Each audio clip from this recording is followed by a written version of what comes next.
नमस्कार, मैं हूं प्रवीण। इंडिया टाइम 24 न्यूज में आपका स्वागत है। आज हम आपको भारत की राजधानी दिल्ली के उस हिस्से में लेकर चलेंगे जहां बड़ी संख्या में अतिक्रमण फैल रहा है। जब आप पालम फ्लाईओवर के आसपास से गुजरते होंगे तो आप देखते होंगे कि बड़ी संख्या में लोग अवैध तरीके से पालम फ्लाईओवर के नीचे और इसके आसपास रह रहे हैं। बीते कुछ वर्षों से इन लोगों की संख्या में इतना जबरदस्त उछाल आया है कि देखकर लगता है कि जैसे कोई पूरा गांव आकर यहां बस गया हो। ये लोग यहीं रहते हैं, यहीं खाते हैं, यहीं सोते हैं, यहीं खाना बनाते हैं, यहीं शौच करते हैं और यहीं भीख मांगते हैं और यहीं पर बच्चे भी पैदा करते हैं। ये लोग खुले में शौच करते हैं, खुले आसमान में चूल्हा जलाकर खाना बनाते हैं, खुले में झुग्गी बनाकर रहते हैं। अब जरा सोचिए, अगर जल्द इस पर लगाम नहीं लगाई गई तो आने वाले कुछ वर्षों में पालम में गंदगी, बीमारियों और अपराध का कितना बड़ा विस्फोट हो सकता है। जो फ्लाईओवर और फुटपाथ सरकार ने आपके टैक्स के पैसों से आपके बच्चों के लिए बनाए थे, आपके लिए बनाए थे, उन फ्लाईओवर्स के नीचे, उन फुटपाथ पर अब झुग्गियां बस चुकी हैं, इन पर अब चूल्हे जल रहे हैं, इन पर अब कपड़े सुखाए जा रहे हैं। इस पूरे मामले को मंगलापुरी वार्ड के निगम पार्षद नरेंद्र गिरसा काफी गंभीरता से ले रहे हैं। नरेंद्र गिरसा ने इस अतिक्रमण को हटाने के लिए दिल्ली के एलजी से लेकर प्रधानमंत्री तक को पत्र लिखे हैं। नरेंद्र गिरसा का कहना है कि ये लोग न सिर्फ क्षेत्र की सुंदरता को खराब कर रहे हैं बल्कि अपराध को बढ़ावा भी दे रहे हैं। देखिए, ये एक बहुत बड़ी प्रॉब्लम है और ये एक ऐसा क्षेत्र है जो हमारा बॉर्डर पे आता है। हमारा भी जो मंगला महावीर एन्क्लेव का जो हिस्सा है वहाँ से स्टार्ट होता है, तो फिर ये बॉर्डर का हिस्सा, तो ये सभी की प्रॉब्लम है और इसमें किसी ने बिना किसी राजनीति के इसमें सभी ने काम करना चाहिए, इसमें सभी ने इसमें सहयोग करना चाहिए। जब भी हम वहाँ निकलते हैं तो ये एक ऐसी जनरेशन है जिसको हमें पता भी नहीं, इनका कम से कम इनका आधार कार्ड भी इनके पास है कि नहीं, किसी को नहीं पता ये कहाँ से आते हैं और ये पूरी दिल्ली में इतनी बड़ी तादाद में बढ़ते जा रहे हैं। तो हम अपने क्षेत्र में अपने लोगों के लिए, क्योंकि जब वहाँ से निकलते हैं लोग शिकायत भी करते हैं और क्योंकि भविष्य की ये बहुत बड़ी प्रॉब्लम होगी, क्योंकि जो बच्चा यहाँ पैदा होता है जब यहाँ की दिल्ली की चकाचौंध को देखेगा तो उसके पास खोने के लिए कुछ नहीं होगा, तो वो क्राइम की तरफ भी बढ़ सकता है संभावना, क्योंकि आज तक आपने देखा होगा जो ठग गिरोह हैं वो यहीं से उपजे। तो ऐसी प्रॉब्लम, और आज तो महावीर एन्क्लेव में मार्केट में जाओ तो मार्केट में कोई अगर कोई खाने की चीज़ें कोई खा रहा है तो वहाँ जाके मांगने लग जाते हैं। तो ये इतनी बड़ी तादाद में बढ़ते जा रहे हैं। वहाँ गंदगी का तो आलम है ही, क्योंकि जितनी संख्या में ये है, ना तो वहाँ टॉयलेट की व्यवस्था इतनी है, खुले में शौच करते हैं, खुले में खाना पकाते हैं, पोल्यूशन भी फैलाते हैं, गंदगी भी फैलाते हैं कोई वो। तो ये सारी उसमें जिस भी डिपार्टमेंट की जिम्मेवारी है, हमने अपने डिपार्टमेंट में भी शिकायत करी है और डीसी से बल्कि डीएम को लेटर लिखवाया कि आप एसटीएफ में लगाएं कि जो भी डिपार्टमेंट इसके लिए जवाबदेही है वो इस पर कार्रवाई करे और यहाँ जो आने वाली जो समस्या से इसे निजात दिलाए। आज की तो समस्या है ही, क्योंकि भविष्य में ये प्रॉब्लम बहुत बड़ी हो जाएगी, तो इसको निपटने के लिए सभी सहयोग करें और इसमें सभी का अच्छा हो। जिससे भी हमने बात करी तो इसमें वो कह रहे कि हम आपका पूर्ण सहयोग करेंगे, तो मिलकर इस समस्या को हटाएंगे यहाँ से। देखिए, ये हमने क्योंकि जब भी बात करते थे तो हर डिपार्टमेंट वो कहेगा दूसरे के जी उसमें उसका रोल ज़्यादा है, उसको करना है, तो इस तरीके से हमें मतलब गोल गोल घुमाते जा रहे थे। हम सभी जितने भी डिपार्टमेंट, चाहे वो एलजी के पास हो, पीएमओ हो, दिल्ली पुलिस कमिश्नर को हो, एमसीडी कमिश्नर को, सभी डिपार्टमेंट में डीएम को, हर डिपार्टमेंट में हमने चिट्ठी भेजी है कि इस पे कार्रवाई करें। उसके बाद अगर कोई कार्रवाई नहीं होती तो आगे हम जन आंदोलन भी करेंगे। आज से लगभग 5 साल पहले भगत चंद्रा हॉस्पिटल ने पालम फ्लाईओवर के नीचे वाले हिस्से की देखरेख का जिम्मा लिया था। उस वक्त इस हिस्से को काफी हरा भरा और सुंदर बना दिया गया था।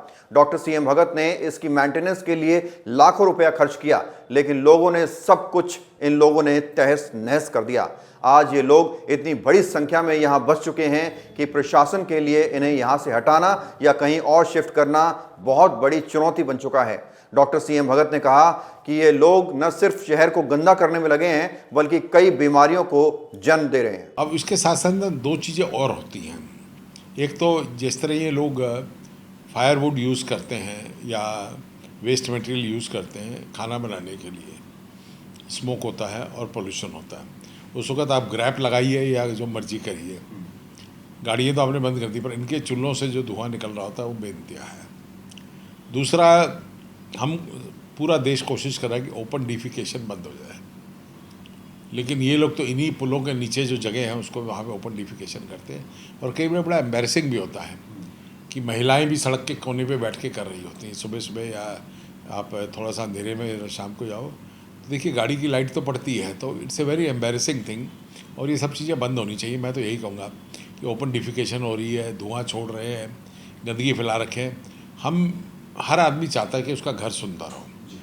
ये शहर हमारा घर है और हम भी चाहेंगे कि ये सुंदर हो। हमारे नेता बड़े बड़े दावे तो बहुत करते हैं, बड़े बड़े वादे तो बहुत करते हैं कि दिल्ली को लंदन पेरिस बना देंगे, हर तरफ खुशहाली होगी, अच्छी सुविधाएं होंगी, लेकिन धरातल पर ऐसा कुछ भी नज़र नहीं आता। अब ज़रा सोचिए, पालम फ्लाईओवर के पास से बड़े बड़े नेता गुजरते होंगे, बड़े बड़े अधिकारी गुजरते होंगे, विधायक पार्षद गुजरते होंगे, मुख्यमंत्री भी गुजरे होंगे। क्या उनकी नज़र इस जन अतिक्रमण पर नहीं पड़ी? और बड़ी चुनौती ये भी है कि इन लोगों के पास कोई पहचान नहीं है, कोई आधार कार्ड नहीं है, कोई फ़ोन नंबर नहीं है, इसलिए पुलिस कुछ कर नहीं पाती और ना ही एमसीडी इनका चालान कर पाती है, क्योंकि चालान करने के लिए नाम, पता और पहचान का होना ज़रूरी है, जो कि इन लोगों के पास नहीं है। लेकिन इन लोगों के पास ऐसा कुछ है नहीं, या है, इससे कोई फ़र्क नहीं पड़ता। लेकिन बड़ी बात यह है कि जनता को इस जन अतिक्रमण से राहत कब दिलाई जाएगी। पालम फ्लाईओवर के पास ही विधायक भावना गौड़ का दफ्तर भी है। दफ्तर की दीवार पर ये लोग कपड़े सुखाते हैं, विधायक के दफ्तर के बाहर झुग्गी बनाकर रहते हैं, वहीं आसपास किसी टैंक से वो पानी भी ले लेते होंगे, यानी कि सारी सुविधाएं उन्हें यहाँ मिल रही है। तो अब ज़रा सोचिए, ये लोग कैसे जाएंगे?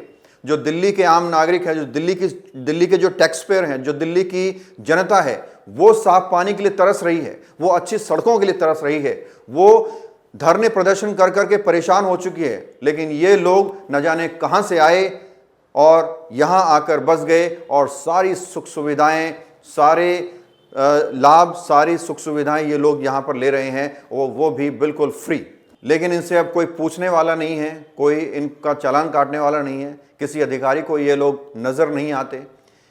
इंडिया टाइम 24 न्यूज़ पहले भी आपको ये खबर दिखा चुका है पालम फ्लाईओवर के नीचे कब्जे की और अतिक्रमण की, क्योंकि हमें ऐसा लगता है कि दिल्ली हमारा घर है और अपने घर को भला कौन गंदा होते हुए देखना चाहता है। यही वजह है कि हम लगातार इस मुद्दे को उठाते हैं। अब देखना ये होगा कि आखिरकार इस जन अतिक्रमण की सल्तनत का अंत कब होता है। इस खबर में फिलहाल इतना ही। बाकी खबरों के लिए आप बने रहिए हमारे साथ और देखते रहिए इंडिया टाइम 24। भगत चंद्रा हॉस्पिटल विश्व की सभी आधुनिक और बुनियादी सुविधाओं से परिपूर्ण एक world class multi speciality hospital, Mahavir enclave, Palam डावडी रोड पर स्थित साउथ वेस्ट दिल्ली का एकमात्र मल्टी स्पेशलिटी हॉस्पिटल, जहां 24 घंटे आपकी सेवा में उपलब्ध हैं वेल क्वालिफाइड डॉक्टर्स और हेल्पिंग स्टाफ। डॉक्टर CM भगत द्वारा स्थापित भगत चंद्रा हॉस्पिटल आपकी सेहत का ख्याल रखना ही इसकी प्राथमिकता है, वो भी अफोर्डेबल रेट्स में।